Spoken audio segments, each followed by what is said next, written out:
মানুষের সাথে কম মিশেন রমজান মাসে। যত বেশি মানুষের সাথে মিশবেন তত বেশি গীবত তহমত করতে হবে, তত বেশি অন্যের সমালোচনা লিখতে হবেন। আলাইকুম আনফুসাকুম ভুলে যাবেন, মানুষকে নিয়ে ব্যস্ত হয়ে থাকবেন এবং অন্তরে নূর নষ্ট হয়ে যাবে, মানুষের সাথে জড়িত পাপ কাঁধে চলে আসবে। কম মিশেন আল্লাহর ওয়াস্তে, রমজান মাসে কম মিশেন। রমজান মাসে বাজারে বেশি যাবেন না, বেশি আড্ডাবাজি করতে বসবেন না, 3-4 জন মিলে এক জায়গায় আড্ডা মারতে বসবেন না, দিনই আলোচনা ছাড়া। বসলেই গীবত হবে, রোজা নষ্ট হয়ে যাবে। কম বাজারে যান, বাজারে যায়েন না, গেলে দ্রুত চলে আসেন। যদি প্রয়োজনে যেতেই হয় দ্রুত চলে আসেন। চেষ্টা করেন মাসের বাজার আগেই করে রাখতে, ঈদের বাজার আগে করে রাখতে। এই শেষের দশক, স্পেশালি লাইলাতুল কদর যেখানে থাকে, এই দশক মানুষ বাজারে কাটায়। বাঙালি মুসলিম এই দশকটা বাজারে কাটায়, ইল্লা মাশাআল্লাহ। আর মা বোনদের তো খবর নাই, এরা তো মার্কেটেই বেশি ঘুরে বেড়াবে দেখবেন। আর এত বেশি ইফতারের আইটেম করতে যায় না যে এই খাওয়ার পিছনে আপনার সময় চলে যায়। যদি সারাদিন রোজা রাখার পরে 10টা আইটেম নিয়ে বসে ইফতার করতে, আসলে রোজা আমাকে আত্মশুদ্ধি শেখাইলো না। সেহরিতে যদি 20টা আইটেম থাকে, মনে হয় এটা আমার জীবনের শেষ খাবার, খাইতে পারবো না, তাহলে সমস্যা। এই রোজা আমার কোনো আত্মশুদ্ধি করবে না। কথাগুলো খারাপ লাগতে পারে কিন্তু বাস্তব। আপনি রমজান মাসকে ফিকির করেন, রমজানের ফিকির করেন, এই রমজান মাসে জাকাতগুলো দিয়ে দেন। জাকাত দিবেন না, এলাকার না দেশের অর্থনীতি সমৃদ্ধ হবে না। জাকাত, শুধু জাকাত দেন, অনলি জাকাত, দেখবেন ইকোনমিক সেকশনে দিন দিন উন্নতি করছে আমরা। জাকাত সবাই দিতে শুরু করেন, দেখবেন সমাজে একটা মানুষ খুঁজে পাবেন না যে না খেয়ে মারা যায়, ইনশাআল্লাহ তাআলা। আল্লাহ পাক এর মধ্যেই ইসলামিক ইকোনমিক্স রেখেছেন, ধনীর সম্পদে গরিবের হক। এটাতে করে সম্পদ ঘুরতে থাকবে হাত থেকে হাতে, হাত থেকে হাতে। এতে করে সবাই খেয়ে পরে বাঁচবে। যখন আপনি সুদে যাবেন তখন এক শ্রেণীর মানুষ খাবে, আর এক শ্রেণীর মানুষ দরিদ্রতার অতল তলে চলে যাবে। এটা বাস্তবতা। এটা দেশের ক্ষেত্রে না, বিশ্বের ক্ষেত্রেও দেখবেন বিশ্বের একটা শ্রেণী দিন দিন ধনী হচ্ছে, আর একটা শ্রেণী দিন দিন গরিব হচ্ছে। কারণ কি জানেন? রিবা, সুদ। রমজানের এই ফিকিরগুলো করেন। আল্লাহ পাক তৌফিক দান করুন যেন এই রমজানে আমরা আমাদের সমস্ত গুনাহগুলোকে মাফ করিয়ে নিতে পারি, আমিন। এবং বেশি বেশি সামর্থ্য থাকলে দিনের দাওয়াতি কাজ করেন রমজান মাসে, মানুষকে আল্লাহর দিকে ডাকেন। আইওয়াশ করতে যায় না, শোডাউন করেন না, ভিতরে ভিতরে দাওয়াতি কাজ করেন দিনের জন্য, ইসলামের জন্য। আল্লাহর জমিন, আল্লাহর দিনটা যেন প্রতিষ্ঠিত হয়। এবং এতিমের ভরণ পোষণের দায়িত্ব নেন, বিধবার খোঁজ খবর নেন, অসহায় যারা বৃদ্ধ বৃদ্ধা আছে এদের পাশে দাঁড়ান, সাদাকাতুল ফিতরগুলো দিয়ে দেন। রমজান মাসে সবাই সাম্যের হাত বাড়ান, আল্লাহর ওয়াস্তে রমজানটাকে কাজে লাগান। কে জানে এরপর রমজান নাও পেতে পারেন। আর বিশ্বে যা শুরু হয়েছে, কোন দিন যে বিশ্ব পারমাণবিক বোমার মধ্যে চলে যায় আল্লাহ ভালো জানে, আল্লাহ ভালো জানেন। এটা সম্ভাবনা নাই এমন নয়, সমূহ সম্ভাবনা আছে, সমূহ সম্ভাবনা। দেখতে থাকেন কি হতে থাকে ফিউচার। তো যেটা বলছিলাম প্রিয় ভাইয়েরা, রমাদান মাসটাকে কাজে লাগান। নবী সাল্লাল্লাহু আলাইহি ওয়াসাল্লাম বলেছেন, সেই ব্যক্তির জন্য ধ্বংস যে রমাজান মাসকে পেল, রমজানকে পেয়েও তার গুনাহ মাফ করাতে পারলো না। নবীর নাম শুনে আমরা কেউ দুঃখ পড়লাম না। নবী সাল্লাল্লাহু আলাইহি ওয়াসাল্লাম বলেছেন, সেই ব্যক্তি ধ্বংস হোক যে রমজান মাসকে পেল, কিন্তু এই রমজান মাসকে পেয়েও তার গুনাহ মাফ করাতে পারলো না। আমরা এদের অন্তর্ভুক্ত হতে চাই না। আল্লাহ পাক হেফাজত করুন। রমজানের আগেই প্রিপারেশন নেন, মানসিকভাবে আমল নামা গুছিয়ে ফেলেন, টার্গেট করেন আপনি কি চাচ্ছেন রমজান মাসে। 30টা সওম তো আছেই, 5 ওয়াক্ত নামাজ জামাতে পড়ার চেষ্টা করেন, তারাবির সালাতগুলো আদায় করার চেষ্টা করেন। আল্লাহ পাক তৌফিক দান করুন। অন্তত একটা বার কোরআনকে খতম করার চেষ্টা করেন। প্রতিদিন 1 পারা করে পড়লে খতম হবে, পারা যাবে না? যারা পড়তে জানি না এখনই পড়া শিখে নেন, 1 মাস আছে পড়া শিখে নেন। রমজান মাসে মসজিদ ভিত্তিক কোরআন শিক্ষার তালিম এবং কোর্স চালু করেন, মানুষকে কোরআন শিখান। 5 ওয়াক্ত নামাজের পরে দারসে হাদিস চালু করেন, মানুষকে হাদিস শেখান। মহিলাদের জন্য, মা বোনদের জন্য কোরআন শিক্ষার ব্যবস্থা করেন, ওদেরকে বাসায় শিখান। রমজান মাসে আমরা ইফতার করাবো বেশি বেশি ইনশাআল্লাহ। বেশি বেশি মানুষকে ইফতার করাবেন, বেশি বেশি নফল দান সাদাকা করবেন, জাকাতগুলো দিয়ে দিবেন। রমজান মাসে কিয়ামুল লাইল করবেন, তারাবির নামাজ সুন্দর করে লম্বা করে পড়বেন। রাকাত সংখ্যা নিয়ে ঝগড়া করেন না। আমরা যে কাজগুলো করি ঝগড়াটা বেশি করি। কোয়ালিটি দেখবেন আল্লাহ, কোয়ালিটি, কোয়ান্টিটি না। নামাজটা কেমন কোয়ালিটি সম্পন্ন ছিল। এবং এই রমজান মাসে সবচেয়ে বেস্ট নিয়ামা হচ্ছে কোরআন। এই মাসে কি হয়েছে? কোরআন নাজিল হয়েছে। এই কোরআনকে সময় দিতে হবে। যারা কোরআন তেলাওয়াত করতে জানি না, রমজান মাসে শিখতে হবে। যারা জানেন তারা খতম দিবেন, তেলাওয়াত করবেন, খতম দিবেন। যারা আরও ভালো জানেন তারা গবেষণা করবেন, পুরো কোরআনটা গবেষণা করবেন। করা যাবেন ইনশাল্লাহ। আল্লাহ পাক সবার আগে আমাকে, অতঃপর আপনাদের সবাইকে তৌফিক দান করুন, আমিন। এবং দিনের জন্য তালিম করবেন, ইমানের আলোচনা করবেন, মসজিদে দার্স দিবেন, ইফতার করাবেন, গরিবদেরকে সাদাকা করবেন, ওষুধ দিবেন, ফিতরা আদায় করবেন। রমজান মাসটাকে একটা ইসলামের ইবাদতের সংস্কৃতি বানিয়ে ফেলবেন। রমজানের প্রতিটা মোমেন্টকে কাজে লাগানোর চেষ্টা করবেন। আল্লাহ পাক সবাইকে তৌফিক দান করুন, আল্লাহ আমিন। ইফতার একসাথে করবেন, বাসায় সবাই একসাথে ইফতার করবেন। একটা কমিউনিটি, একটা মানে কি বলবো, ইসলামের উৎসব যেন বিরাজ করে। পরিবারের ছোটরা দেখবে যে রমজানে আমরা সবাই একসাথে ইফতার করি। একটা বড় থাল কিনবেন বাসায়, এই বড় থালে খাওয়া কিন্তু সুন্নত। একটা বড় থাল যেখানে পরিবারের সবাই সদস্য মিলে খাবেন। বাচ্চা কাছে ছোট ছোট বাচ্চারা দেখে দেখে বড় হবে যে আমরা রমজান মাসে বাবা মা সবার সাথে বসে খেয়েছি এভাবে। ওদেরকে হাদিয়া দিবেন, রোজা রাখলে উৎসাহিত করবেন, রোজা রাখলে গিফট দিবেন, হাদিয়া দিবেন। আম্মু তোমার বয়স যদিও রোজা ফরজ হয় নাই, রাখার চেষ্টা করো, যদি রাখতে পারো তাহলে আমি তোমাকে একটা গিফট কিনে দেবো। রাখতে উৎসাহিত করেন, দেখবেন ইনশাল্লাহ এই চর্চাগুলো পরবর্তীতে ওদের মধ্যে তাকওয়া নিয়ে আসবে ইনশাল্লাহ। আমাদের মনে আছে আমরা যখন ছোট, রোজা ফরজ হয় নাই, আমাদেরকে এভাবে বকশিস দেওয়া হতো, রোজা রাখলে 10 টাকা দেওয়া হবে। তখন অবশ্য 10 টাকার মান এখনকার 100 টাকার চেয়ে বেশি ছিল। আর আপনার টাকার মান দিন দিন কমবেই। কারণ ইসলামিক কারেন্সি যারা বোঝে না তারা এগুলোর সম্পর্কে বিরূপ মন্তব্য করতে পারে। বাট আমরা জানি যে একটা সভ্যতা মানুষের সম্পদ চুষে খাচ্ছে এবং ডে বাই ডে এটা হতেই থাকবে। যাই হোক, ওই টপিকে আর গেলাম না।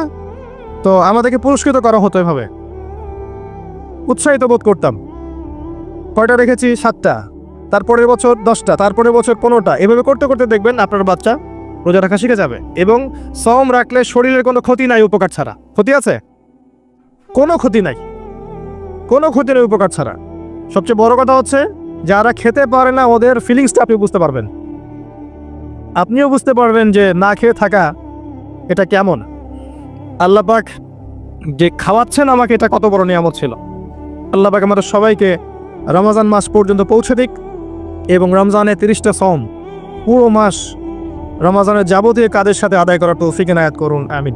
আর সম্ভব হলে রমজান মাসে ওমরা করবেন, সম্ভব হলে রমজান মাসে ওমরা করতে পারেন। এটা খুব বড় একটা ইবাদত এবং এটাতে যে নববী রুহানি একটা স্বাদ পাবেন, এটা কিন্তু বলে বোঝাতে পারবো না আমি, আপনি করলে পরে বুঝতে পারবেন।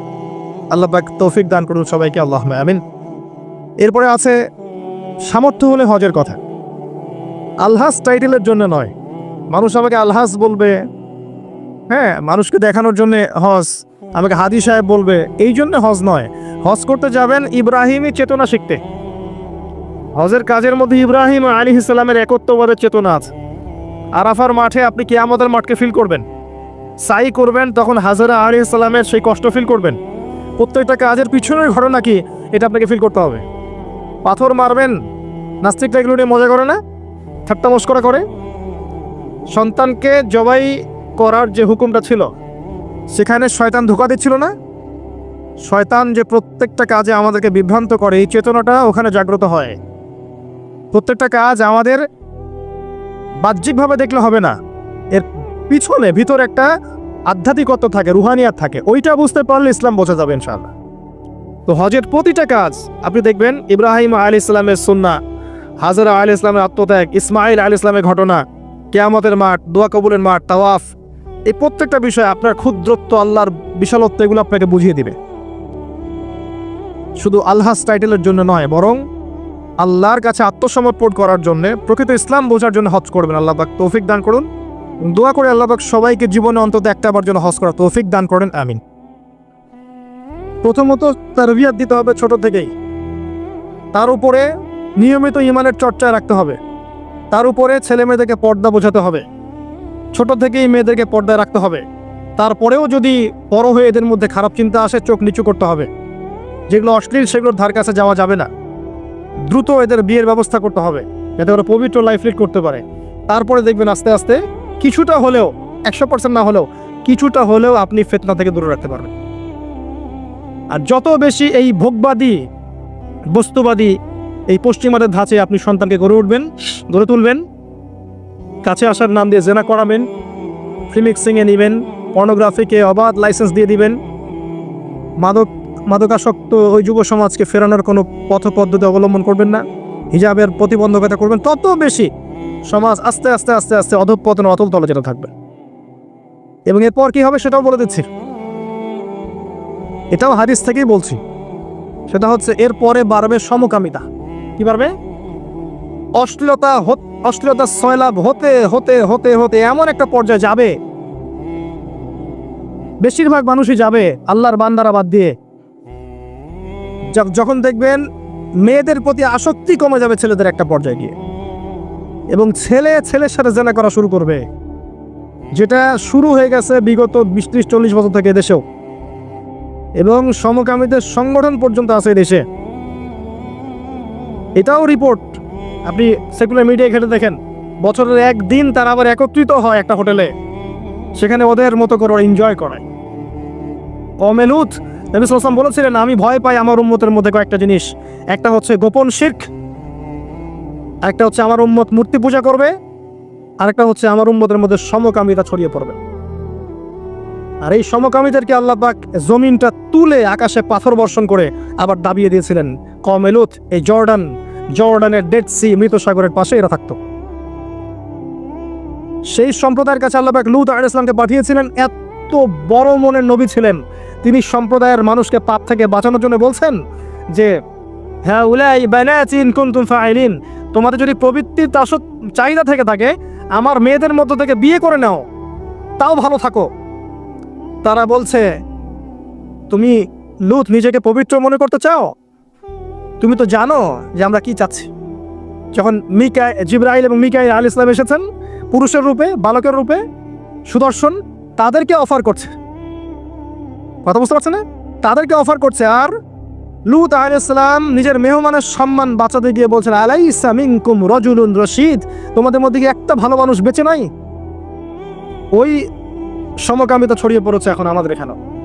আর আপনি বিশ্বের যে বড় বড় রাষ্ট্রগুলোর মানে দাসত্ব করেন, ওদের দেশের সমকামিতা বৈধ। আর যেখানে এটা বৈধ হবে সেখানে ওই লূত আলাইহিস সালামের কওমের মতোই শাস্তি আসবে ইনশাআল্লাহ, কোনো সন্দেহ নেই। দেখবেন ওই জায়গাটা মাটিতে ধসে যাবে ইনশাআল্লাহ।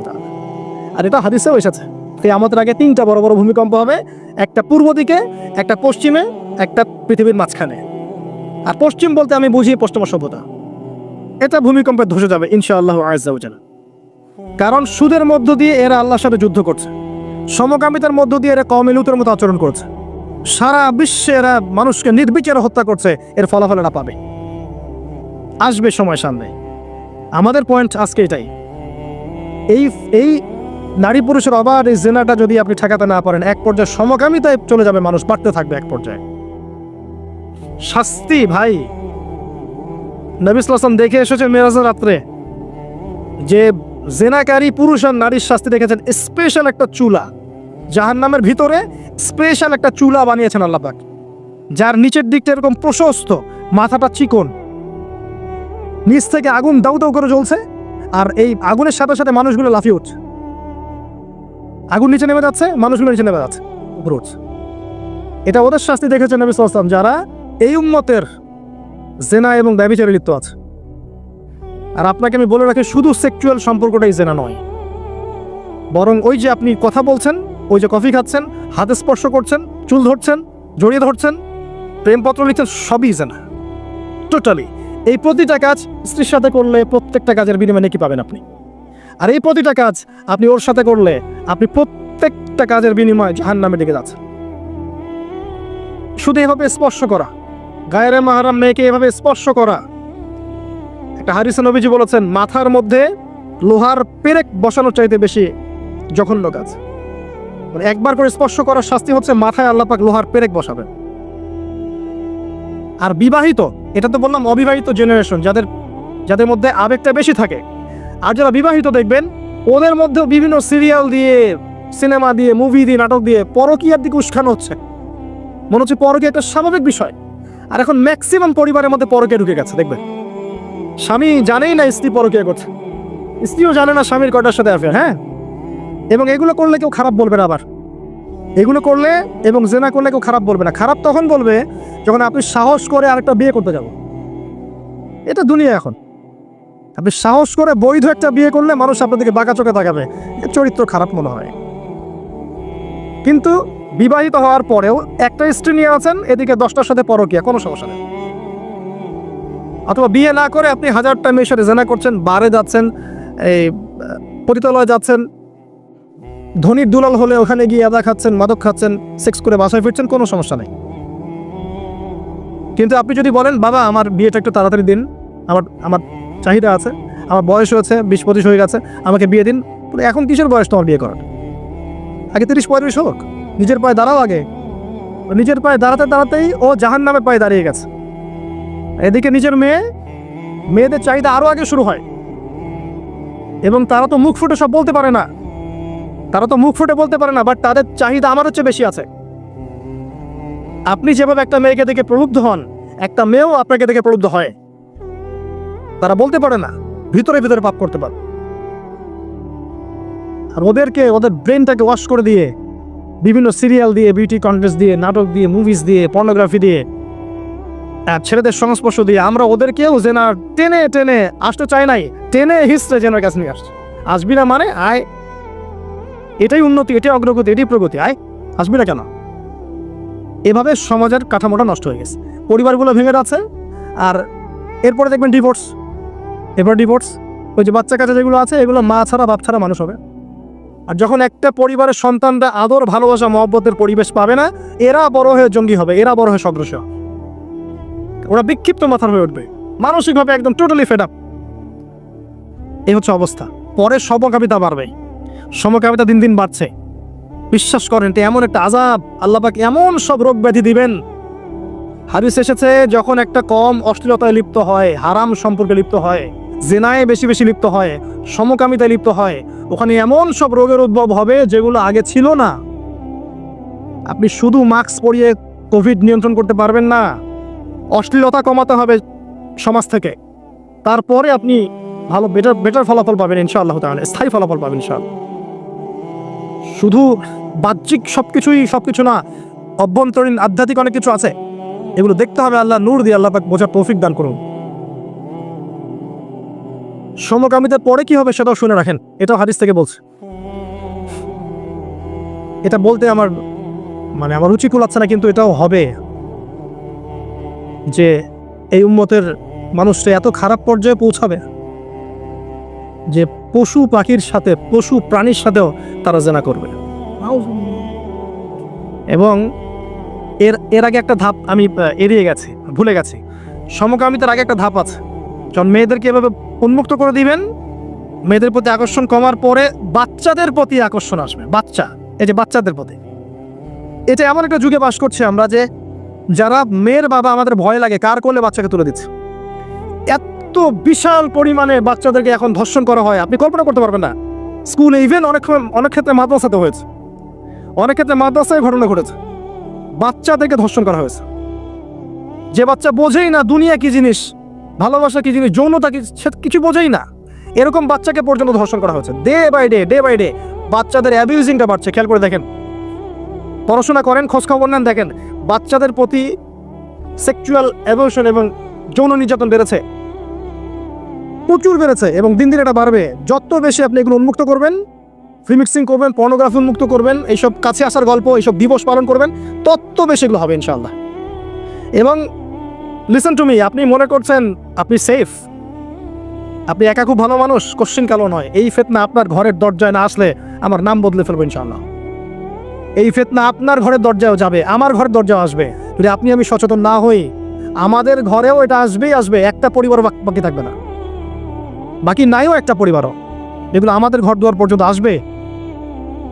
একজন যুবক সাইকোলজিক্যালি মানুষকে আঘাত করা যায়। একজন যুবক এসে বলেছিল, ইয়া রাসূলুল্লাহ, আমার ইসলামের সবকিছুই ভালো লাগে, কিন্তু আমি জেনা করতে চাই, এটা আমার ভালো লাগে, আমাকে অনুমতি দেন। নবী করিম সাল্লাল্লাহু আলাইহি ওয়াসাল্লাম বলেছিলেন, সাইকোলজিক্যাল আঘাত দেখেন, তিনি বলেছিলেন, তোমার মায়ের সাথে কেউ এরকম করলে তোমার কেমন লাগবে? তুমি কি পছন্দ করবে? তোমার বোনের সাথে কেউ যদি রেপ করে, তুমি কি পছন্দ করবে? তোমার সন্তানকে, তোমার খালাকে, তোমার মামিকে একটা একটা করে বলতে আছেন, তুমি কি পছন্দ করবে? এই আঘাত সেই যুবকের হৃদয়টা ক্ষতবিক্ষত করে ফেলল। তিনি বললেন, না ইয়া রাসূলুল্লাহ, আমি তো কখনো পছন্দ করবো না। নবীজি বললেন, তুমি যাদের সাথে এগুলো করতে চাচ্ছ, তারাও কারো না কারো মা, কারো না কারো বোন, কারো না কারো স্ত্রী, কারো না কারো সন্তান, কারো না কারো মেয়ে। তিনি হাত বুলিয়ে দোয়া করলেন, আল্লাহ তুমি এই যুবকের হৃদয়টা পবিত্র করে দাও, এরপরে এই যুবক কোনোদিনও কোনো গায়রে মানব মেয়ের দিকে চোখ তুলে তাকায় না। এখন সার কথা হচ্ছে, অ্যাজ এ মুসলিম, যেহেতু এটা খ্রিস্টানদের উৎসব, উইকিপিডিয়া ঘেটে দেখেন এটা খ্রিস্টানদের ধর্মের সাথে সম্পৃক্ত একটা উৎসব। তারা কি করবে, বুদ্ধিস্টরা কি করবে, অন্য ধর্মের মানুষরা কি করবে, সেটা আমাদের দেখার দরকার নাই। কিন্তু অ্যাজ এ মুসলিম ফ্যামিলি আমরা যেন আমাদের সন্তান সন্ততিদেরকে এই দিনে বাসা থেকে বের হতেও না দেয়, এবং এই দিন উপলক্ষে যত পণ্যের ছাড় আসবে কোনো পণ্য কিনবেন না, টোটালি ইকোনমিক্যালি বয়কট করে দিবেন। কারণ এর পিছনে শুধু জেনা উস্কিয়ে দেওয়াই উদ্দেশ্য ছিল না, উদ্দেশ্য ব্যবসাও ছিল, এর পিছনে ব্যবসা ও বিজনেস উদ্দেশ্য ছিল। আর এদের চরিত্র আল্লাহ পাক উন্মুক্ত করেছেন সূরা নূরের মধ্যে। আল্লাহ বলছেন, শোনেন, লিসেন টু মি, ইন্নাল্লাযীনা ইউহিব্বুনা আন তাশিআল ফাহিশাতু ফিল্লাযীনা আমানু লাহুম আযাবুন আলীম ফিদ দুনিয়া ওয়াল আখিরাহ ওয়াল্লাহু ইয়া'লামু ওয়া আনতুম লা তা'লামুন। নিশ্চয়ই যারা পছন্দ করে, ভালোবাসে, মানে ওরাও ভালোবাসে, নিশ্চয়ই যারা ভালোবাসে যে মুমিনদের মধ্যে অশ্লীলতা, বেহায়াপনা, ফাহিশা ছড়িয়ে পড়ুক, তাদের জন্য যন্ত্রণাদায়ক শাস্তি আছে এই দুনিয়া এবং পরকালে। আর এরা কারা? ওয়াল্লাহু আ'লামু ওয়া আনতুম লা তা'লামুন। আল্লাহ ভালো জানেন, তোমরা সেটা জানো না। আল্লাহ বলছেন, ইয়া আইয়ুহাল্লাযীনা আমানু, হে মুমিনগণ, লা তাত্তাবিউ খুতুওয়াতিশ শাইতান, এই শয়তানদের ইত্তেবা করো না, এই জিনা মানুষ শয়তানদের ইত্তেবা করো না। কারণ যে ব্যক্তি তার ইত্তেবা করবে, ওয়া ইয়াত্তাবিউ খুতুওয়াতিশ শাইতান ফাইন্নাহু ইয়া'মুরু বিল ফাহশাই ওয়াল মুনকার, যে ব্যক্তি শয়তানের ইত্তেবা করবে, শয়তান তাকে ফাহেশা কাজ এবং মুনকার কাজের দিকে নিয়ে যাবে, ধাবিত করবে। আল্লাহ পাক আরো বলেছেন যে ওয়ালাউলা ফাদলুল্লাহি আলাইকুম, যদি তোমাদের উপরে আল্লাহর রহমত, অনুগ্রহ, ফাদল না থাকতো, ওয়া রাহমাতুহু, তার রহমত না থাকতো, মা যাকা মিনকুম মিন আহাদিন আবাদা, তোমাদের মধ্যে কেউ কোশ্চিনকালেও পবিত্র হতে পারতো না। এটা আল্লাহর অনেক দয়া যে আল্লাহ পাক আমাদের প্রতি দয়া করেছেন, রহম করেছেন, তওবা করে পবিত্র হওয়ার পথ করে দিয়েছেন। আল্লাহ পাক শেষে এদের পরিণতিও বলেছেন যে আল খাবিসাতু লিল খাবিসিন ওয়াল খাবিসুনা লিল খাবিসাত, এই খাবিস ছেলেরা, খাবিস পুরুষরা খাবিস নারীদের জন্য, খাবিস নারীরা খাবিস পুরুষের জন্য, অপবিত্র মেয়েরা অপবিত্র ছেলের জন্য, অপবিত্র ছেলেরা অপবিত্র মেয়েদের জন্য। ওয়াত-তাইয়িবাতু লিত-তাইয়িবিন ওয়াত-তাইয়িবুনা লিত-তাইয়িবাত, পবিত্র ছেলেরা পবিত্র মেয়েদের জন্য, আর পবিত্র মেয়েরা পবিত্র ছেলের জন্য। উলাইকা মুবাররাউনা মিম্মা ইয়াকুলুন, এই কি বলবো, অশ্লীলতা ধারক বাহকরা যা বলে তাদের থেকে মুমিনরা অনেক পবিত্র। আলহামদুলিল্লাহ। লাহুম মাগফিরাতুন ওয়া রিজকুন কারীম, এই মুমিনদের জন্য আছে মাগফিরাত, ক্ষমা এবং উত্তম সম্মানিত রিজিক। আল্লাহ পাক আমাদেরকে তা দান করুন, আল্লাহুম্মা আমিন। আমরা শেষ অংশে গিয়ে খালি দোয়া করছি যে আল্লাহ রাব্বুল আলামিন আমাদের সবাইকে বৈধ ভালোবাসা বোঝার এবং ভালোবাসার তৌফিক আল্লাহ পাক দান করুন। যাবতীয় রকম অবৈধ প্রবৃত্তির এই পাশবিক দাসত্ব থেকে আল্লাহ পাক আমাদেরকে হেফাজত করুন। আল্লাহ পাক আমাদের মুসলিম পরিবারের মা বোনদেরকে, সন্তান সন্ততিদেরকে আল্লাহ রাব্বুল আলামিন আসন্ন এই জিনা থেকে হেফাজত করুন। আল্লাহ পাক আমাদের যুবক যুবতীদেরকে এই ফ্রি মিক্সিং সংস্কৃতি থেকে হেফাজত করুন। তাদের সবার ইজ্জত আবরুর হেফাজত আল্লাহ পাক করুন। প্রত্যেক পরিবারের কর্তা থেকে বোঝার তৌফিক দান করুন আল্লাহ পাক, যে এগুলোর মধ্য দিয়ে আমাদের সন্তান নষ্ট হয়ে যাচ্ছে। আল্লাহ রাব্বুল আলামিন আসন্ন এই জিনার দিবসের মধ্যে আমাদের সন্তানরা যেন মাদকে লিপ্ত না হয়, জিনায় লিপ্ত না হয়, ফ্রি মিক্সিংয়ে লিপ্ত না হয়, বেহায়াপনায় লিপ্ত না হয়। আল্লাহ পাক আমাদের পুরোটাকে পবিত্র রাখুন, কবুল করুন, আল্লাহুম্মা আমিন। আল্লাহ রাব্বুল আলামিন আমাদের মধ্যে যারা অসুস্থ আছেন সবাইকে আল্লাহ পাক শিফায়ে কামেলা দান করুন। যারা মারা গেছেন আল্লাহ পাক সবাইকে ক্ষমা করে দিন, আল্লাহুম্মা আমিন। আমাদের মধ্যে যারা তরুণ ভাই বোনরা আছেন সবাইকে আল্লাহ পাক তাদের চরিত্র হেফাজত করার তৌফিক দান করুন। যে বিষয়গুলো তাদেরকে শয়তানের কাছাকাছি নিয়ে যায় সেই প্রত্যেকটা বিষয়কে বয়কট করে চলার তৌফিক আল্লাহ পাক তাদেরকে দান করুন।